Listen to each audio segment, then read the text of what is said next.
Hello guys, welcome to JT study. आज हम Indian polity में निर्वाचन आयोग यानी कि इलेक्शन कमीशन के बारे में डिस्कस करेंगे।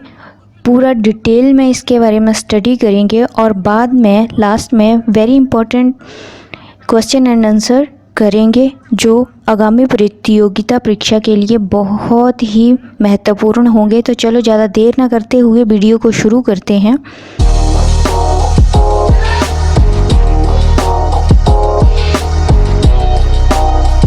भारत में निर्वाचन आयोग की ज़रूरत क्यों पड़ी? तो गाइस, भारत में पारदर्शी और निष्पक्ष शासन के लिए इलेक्शन कमीशन की आवश्यकता पड़ी। इसलिए इसकी स्थापना 25 जनवरी 1951 को की गई। निर्वाचन आयोग के बारे में संविधान के भाग 15 के आर्टिकल 324 से 329 में दिया गया है। भारत में पहली बार आम चुनाव 1951 से 52 में हुए थे। 25 जनवरी को ही राष्ट्रीय मतदाता दिवस मनाया जाता है। और गाइस, इलेक्शन के समय यानी कि वोट देने जब हम जाते हैं तो हमारे हाथों के ऊपर स्याही लगाई जाती है। तो ये स्याही का नाम क्या होता है? बहुत बार क्वेश्चन में पूछा जाता है। तो इसका नाम है सिल्वर नाइट्रेट। निर्वाचन आयोग में मूलतः केवल एक चुनाव आयुक्त का प्रावधान था। जब 1951 और 52 के बीच में जब चुनाव हुए थे तो निर्वाचन आयोग में मूलतः केवल एक चुनाव आयुक्त का प्रावधान था। लेकिन 1 अक्टूबर 1993 को इसका 3 सदस्यीय आयोग वाला स्वरूप कर दिया गया। तब से निर्वाचन आयोग में एक मुख्य आयुक्त और 2 चुनाव आयुक्त होते हैं। भारत में निर्वाचन आयोग, जिसे चुनाव आयोग के नाम से भी जाना जाता है, एक स्वायत्त संवैधानिक निकाय है जो भारत में संघ और राज्य चुनाव प्रक्रियाओं का संचालन करता है।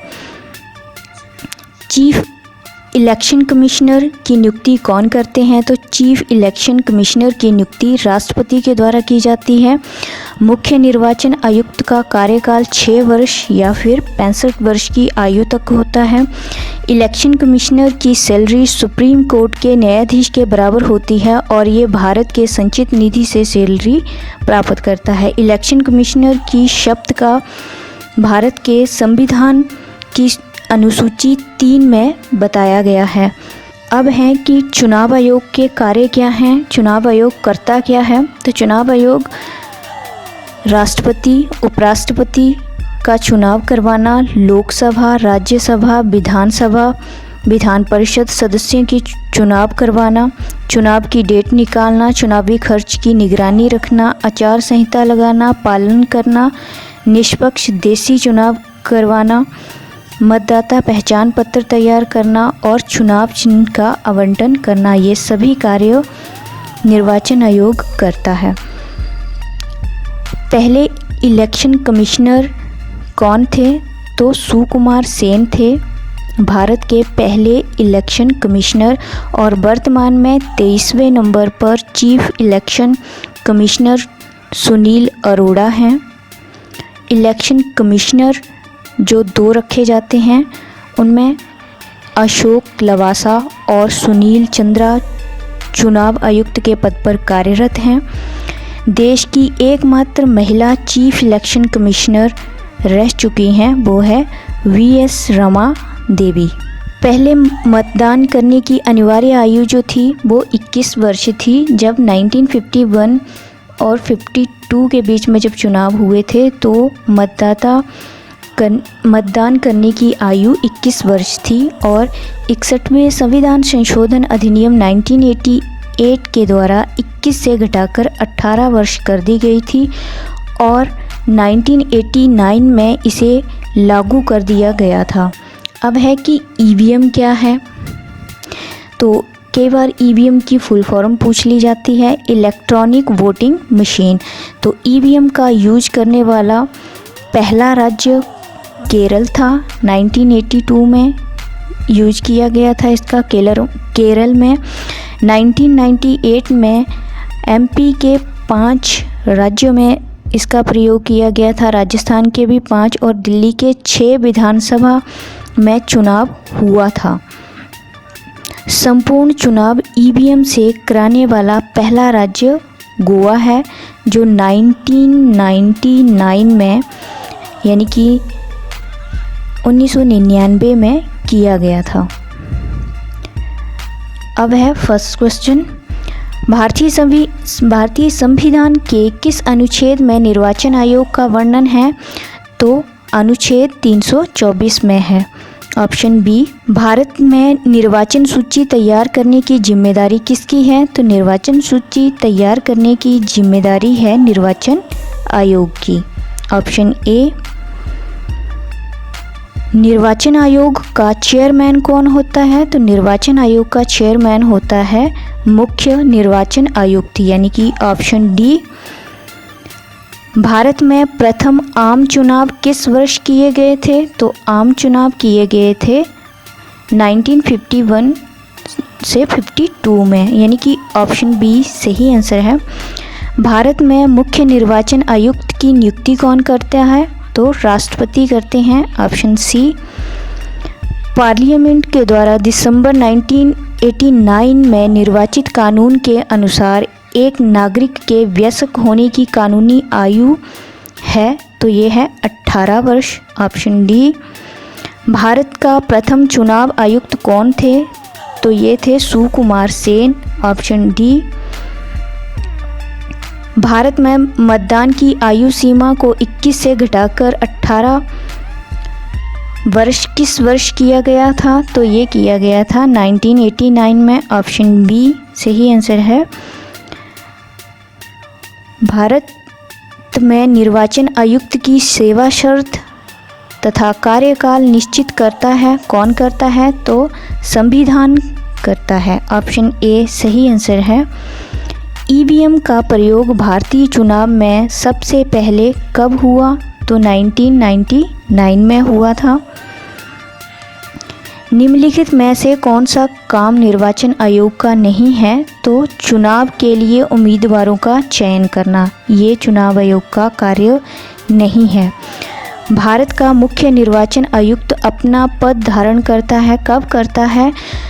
तो 6 वर्ष के लिए या 65 वर्ष की आयु, इनमें से जो कोई भी पहले हो। ऑप्शन बी सही आंसर है।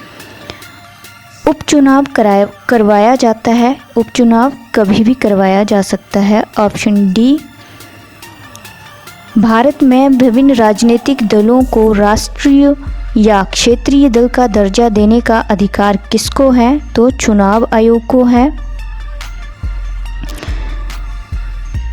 प्रत्यक्ष निर्वाचन किसे कहते हैं? तो प्रत्यक्ष निर्वाचन जनता द्वारा प्रतिनिधि चुनना। ऑप्शन सी सही आंसर है। भारत में मतदान की आयु सीमा को 21 वर्ष से घटाकर 18 वर्ष कब किया गया था? तो 1989 में किया गया था। ये क्वेश्चन दोबारा से रिपीट हो गया है। चुनाव के समय किसी चुनाव क्षेत्र में चुनाव प्रचार कब बंद करना होता है? तो ये बंद करना होता है मतदान समाप्त होने से 48 घंटे पहले। ऑप्शन डी इसका सही आंसर है। मध्यावधि चुनाव कब करवाया जाता है? तो मध्यावधि चुनाव करवाया जाता है समय के पूर्ण होने से पहले ही, जब लोकसभा भंग हो जाए। ऑप्शन ए सही आंसर है। परिसीमन आयोग का अध्यक्ष कौन होता है? तो परिसीमन आयोग का अध्यक्ष होता है मुख्य चुनाव आयुक्त। अन्य निर्वाचन आयुक्त की पदावधि यानी कि पद अवधि होती है, कितनी होती है? 6 वर्ष या 62 वर्ष की आयु, जो भी पूर्ण हो। और मुख्य निर्वाचन आयुक्त की 6 वर्ष और 65 वर्ष की आयु, जो भी पूर्ण हो। अन्य निर्वाचन आयुक्त अपना त्यागपत्र दे सकते हैं, तो राष्ट्रपति को त्यागपत्र दे सकते हैं, यानी कि ऑप्शन ए। किसी निर्वाचन के दौरान किसी राजनीतिक दल के उम्मीदवार की मृत्यु हो जाने की स्थिति में कितने दिनों के अंदर दूसरा प्रत्याशी खड़ा करना पड़ता है? तो 7 दिन के अंदर। ऑप्शन सी सही आंसर है। मुख्य चुनाव आयुक्त को पदच्युत किया जा सकता है? तो संसद के दोनों सदनों के सदस्यों के 2/3 बहुमत से प्रमाणित कदाचार के आधार पर। ऑप्शन डी सही आंसर है। संसद द्वारा मुख्य निर्वाचन आयुक्त तथा अन्य निर्वाचन आयुक्तों की सेवा शर्त से संबंधित अधिनियम कब पारित हुआ था? तो ये हुआ था 1994 को। ऑप्शन डी सही आंसर है। भारत की निर्वाचन पद्धति निम्न में से किस देश के निर्वाचन पद्धति के अनुरूप है? तो ब्रिटेन की निर्वाचन पद्धति के अनुरूप है।